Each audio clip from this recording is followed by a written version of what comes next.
उद्घाटित है सैयदना शेख अहमद पीर बाबांकर 69तम वार्षिक उर्स उत्सव। गोसाल रे जोगदेले शताधिक श्रद्धालु। उद्घाटित है सैयदना शेख अहमद पीर बाबांकर 69तम वार्षिक उत्सव। गोसाल रे जोगदेले शताधिक श्रद्धालु। बालेश्वर सहरर सुनहट स्थित सैयदना शेख पीर रेहमातुल्ला आलायांकर 69तम वार्षिक उर्स उत्सव उद्घाटित हो जाइछि। बालेश्वर प्रसिद्ध भुजाखिया पीर बाबांकर बड़ भाई होउचंती अहमद पीर बाबा। प्रत्येक वर्ष बाबा भुजाखिया पीरंकर उर्स उत्सव पालन गोटे सप्ताह पूर्व बड़ बाबांकर उर्स उत्सव पालित होता है। सही क्रम रे गुरुवार दिन शुभारंभ होइतिबा एही उर्स उत्सव प्रथमे बाबांकर गोसाल करा जायतिला। गोसाल परे बहु भक्त बाबांक आस्थान रे चादर चढ़ाउथिबा देखिबाकु मिलितिला। शुक्रवार दिन उद्यापनी कार्यक्रम रे सकाळे कुरान शरीफ पाठ करने सहित संध्यारे फातेहा परे श्रेणी वितरण कराजिबो बोली आयोजक कमिटीर कर्मकर्ता माने सूचना दैछन्ति। सेहिपरि उर्सर उद्यापनी कार्यक्रम रे भारतर विशिष्ट उर्दू कविमानक द्वारा मुसायरा कार्यक्रम अनुष्ठित हेबो बोली आयोजक कमिटी पक्षरु सूचना प्रदान करा जायछि।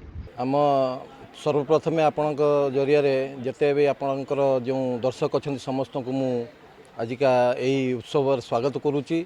आमर यही सुन्नट स्थित बड़ा स्थान हजरत सैयदना शेख अहमद बाबा रहमतुल्लाह अलैहिंकर आज हूँ 79तम वार्षिक उत्सव। 2 तारीख और 3 तारीख 2 तारीख गुरुवार दिन और 3 तारीख शुक्रवार दिन यही उत्सव महा आडंबर आम पालन करा 2 तारीख आपणकर आज 10टा 10 मिनिट समय आपणकर भद्रक स्थित आमर जो हजरत सैयद शाह नसीम अख्तर कादरी सरकार बाबा अच्छा जो जो प्रकार से आमर को बुझे देखई जाते जो रास्ता से अनुसार आम तांकरी गार्ड कमिटी तत्वावधान आमर आज गोसल कार्यक्रम होती। यापर सबिना पाठ हेब एवं 2टा बेले आमर फुल सन्दल शोभा यात्रा जीव एवं आसंता काली आमर सकाळ निमाज पाठ पर आमर कुरान खानी एवं कलमा खानी पाठ हेब। तापर आपणकर संध्या समय आमर ये फातिहा हेब जो आमर जो भोग वितरण हेब समस्त को। तापर राति 9टा पर आमर भारतर विभिन्न कोण अनुकोण आसी आमर शायर एवं मौलाना मानकर जो वक्तृत्व एवं नाथ पाठ हेब। तो ये आपण मानक समस्त को मु स्वागत करुच्ची आपणकर वार्षिक उत्सव। यह हूँ आप भाईचारार उत्सव।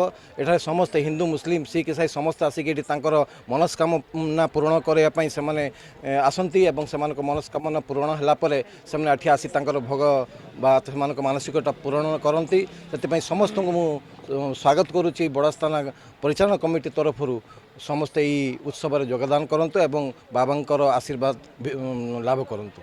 कमिटीर सभापति शेख साउद्दीन, उपसभापति अब्दुल कामिल, संपादक शेख अब्दुल काहिद, सैयद नसीम अहमद राजा, हाजी शेख अब्दुल साजिद, शेख अब्दुल रजाक, शेख गोलाम मजामिल, अब्दुल जाकिर खान, शेख रोहित, शेख फरहाद, हाजी शेख सादिरुद्दीन, शेख सादिक, अब्दुल हाफिज खान, शेख इमामुद्दीन, शेख सादिकिन प्रमुख समस्त कार्यक्रम परिचालन रे सक्रिय सहयोग करथिले।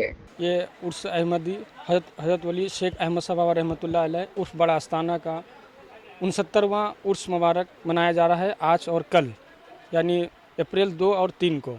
आज बाबा के गुस्ल से शुरू हुआ है और अभी गुस्ल के बाद जो है सबीना मुबारक चलेगा और कल बाद नमाज सुबह कुरान खानी होगी और बाद नमाज मगरिब बाबा के कुल शरीफ का फातिहा होगा और लंगर तस्कीम किया जाएगा और बाद नमाज ऐशा जो है हिंदुस्तान से शोरा इकराम और उलमा इकराम तशरीफ़ ला रहे हैं।